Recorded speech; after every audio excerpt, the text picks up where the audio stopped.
si God ba also nakakaintindi ng homesickness?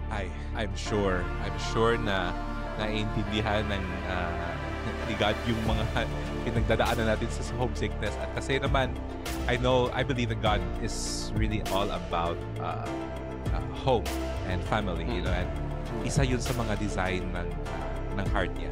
Tayo talaga ay naghahanap ng home. Kahit saan man tayo dalahin, kahit na sa anong continent tayo tumira, kung pagiging Pinoy, yung part ng identity natin, yung part ng heritage natin, ay babaunin natin yan. At talagang may connection tayo sa Pilipinas. Kahit kahit anong mangyari doon, hindi talaga, it will stay with us.